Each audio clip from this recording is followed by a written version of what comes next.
Salut les amis, aujourd'hui je vais à la rencontre de Laure Mavel, une céramiste de Roquette. Elle m'a donné rendez-vous à l'hôtel de Roland, un château du XVe siècle situé à Rabastens dans le département du Tarn en Occitanie. C'est parti. Bonjour Laure. Bonjour Polo. Laure, avant tout je voulais te remercier d'avoir accepté cette interview et est-ce que tu pourrais te présenter en quelques mots? Alors en quelques mots, je suis céramiste et je suis installée à Roquette depuis 4 ans, un petit village Que je connais bien. à la Haute-Garonne. On vient tous les deux du même village, charmant et où on apprend à faire des liens. Et j'ai installé mon atelier donc depuis que je suis arrivée dans ma maison.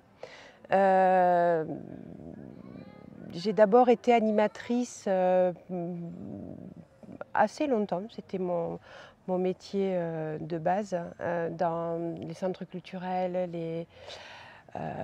J'ai été très longtemps animatrice à l'aérospatiale pour les enfants toulousains. Et après, je suis passée d'un centre à un autre, d'un cours particulier à un autre.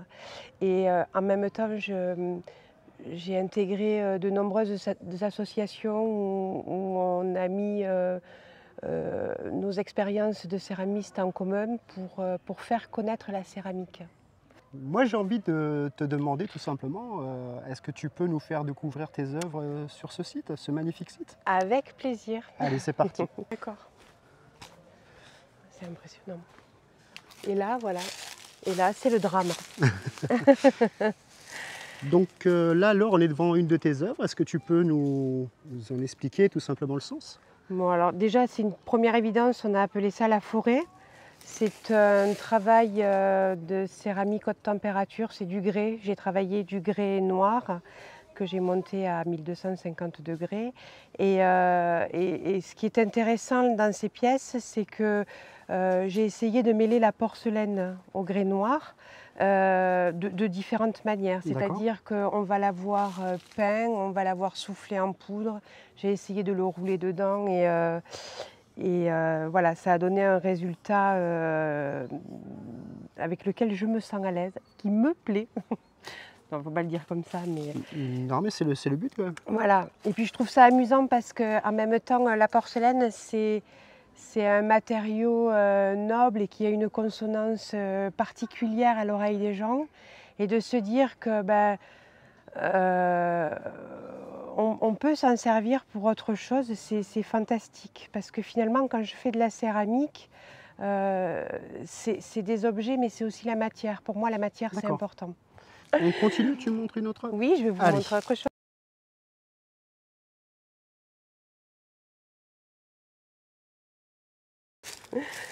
Alors là, on arrive à la deuxième œuvre et elle est un peu spéciale. Est-ce que tu peux nous en dire un peu plus? Alors, ces pièces, au départ, c'est des petits films que j'avais regardés sur YouTube, d'où l'utilité de YouTube à tous les niveaux. J'ai vu des céramistes qui faisaient exploser des morceaux de terre avec des pétards et je me suis dit, pourquoi pas, c'est intéressant. On s'amuse bien chez toi, j'ai l'impression. On s'amuse bien, d'autant plus que mon fils de 8 ans, alors à l'époque il en avait 7, a trouvé ça fantastique. Donc on a fait ça ensemble, le grand-père, la maman et le petit-fils. Et on a commencé à faire exploser des pastilles de terre. C'est-à-dire que je fabriquais une forme bien précise, d'abord sans couleur. Et ensuite j'ai rajouté des couleurs. Et ce qui est passionnant, c'est que finalement, de quelque chose qui est complètement aléatoire, on peut arriver à comprendre ce qui se passe et on peut même arriver à diriger quelque part une explosion pour trouver la forme intéressante. Voilà. Par contre, tu vois, le temps de m'installer, les enfants adorent. Parce qu'il y a de la couleur, il y a des formes. Et ce qui est drôle, c'est quand tu leur expliques l'histoire des pétards. Fais attention parce que... Tu vois ce qu'ils vont demander aux parents. En général, je vérifie bien que les parents sont à côté, mais c'est ça qui est fantastique, c'est que quel que soit au niveau de l'art, quoi qu'on propose aux enfants, ça les intéresse, les yeux pétillent et du coup on peut partir dans toutes les folies. Et puis ce que je trouve d'autant plus intéressant, c'est que la céramique, c'est quand même un art en 3D. Enfin moi je dis en 3D, donc je veux dire il y a le regard, il y a Mais il y a aussi, étant donné qu'on est toujours dans la matière, il y a aussi le toucher. Et mon plaisir, c'est de dire aux enfants, allez-y, touchez. C'est ce que tu disais tout à l'heure. Effectivement, il y avait une maman avec son fils et la maman ne voulait pas que l'enfant touche, alors que toi, tu lui as dit non, c'est fait pour. C'est fait pour. C'est assez marrant, quoi. Après, c'est vrai que quand on est sur une exposition, j'aime que les enfants touchent, parce que je trouve que s'ils ne peuvent pas toucher, ils ratent quelque chose, ils passent à côté de quelque chose. Mais les grands aussi, hein. Donc les parents en général ne veulent pas. Et en général, c'est vrai que je vais donner les pièces et je vais laisser les enfants toucher. Ils font attention. C'est rare un enfant qui va prendre une pièce et la jeter. Je fais bien attention aussi de leur expliquer que je les autorise parce que c'est moi qui les ai faits. J'en prends la responsabilité et qu'on ne le fait pas dans les musées ou quand on va voir l'exposition de quelqu'un d'autre. Voilà. On continue, Laure? On continue. Allez, fais-nous voyager encore un peu. Hop là. Wow, c'est magique. Regarde, on peut même Il y a plus se un voir, parcours du combattant pour arriver. Tu peux nous parler un peu de cette œuvre qui te donne envie de taper dedans en fait, hein, quand on voit la forme ovale comme ça? Écoute, fais-toi plaisir, fais attention au bout de ferraille. Écoute, ça, ce sont des... comme vous avez remarqué, je suis très forme géométrique. J'ai vu ça. Ouais. Voilà, parce que ce que je dis souvent, c'est que je me rassure dans la forme géométrique. C'est des formes, un rond, on sait que c'est un rond, un cylindre, c'est un cylindre, un carré, et c'est rassurant. Et après, pour pouvoir sortir de ce côté rassurant et de sa zone de confort, eh ben, on les fait exploser, on déchire, on découpe, ce sont des jeux de matière. Et c'est aussi une manière finalement de s'exprimer, tout simplement. Et j'avais fait un travail de boule de sphères avec un groupe d'artistes. On avait travaillé tout autour de ça. Et ça m'avait beaucoup touchée. Et je me suis dit, il faut absolument que je fasse autre chose. Ouais. Voilà. Et en tout cas, c'est très joli, c'est très en relief. Ouais. Et tout à l'heure, tu parlais de 3D. Et là franchement, on le retrouve. Ouais. Il y a du volume.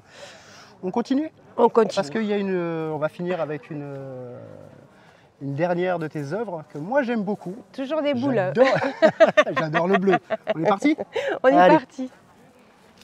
Alors Laure, on arrive à la fin quasiment de l'interview et j'ai voulu finir sur cette œuvre qui m'a interpellé parce que c'est des couleurs que j'aime beaucoup, le bleu, et on reste encore une fois de plus dans les sphères. Est-ce que tu peux nous en parler un peu plus? Oui, bien sûr. Alors l'œuvre que j'ai installée derrière, c'est toujours sur la forme géométrique.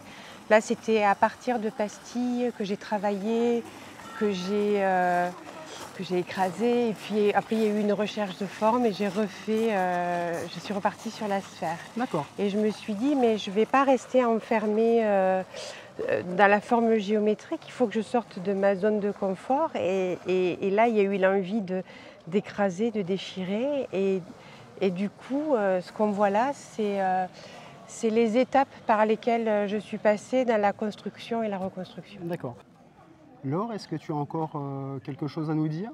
Écoutez, oui, je trouvais quand même important de remercier Diane et Yvan de Fonclare qui nous ont accueillis à l'occasion des Journées du patrimoine parce qu'on peut rarement entrer dans le jardin de leur demeure et non seulement ils nous ont fait le plaisir de l'ouvrir, mais en plus de nous inviter pour qu'on puisse s'exprimer dans ces beaux jardins.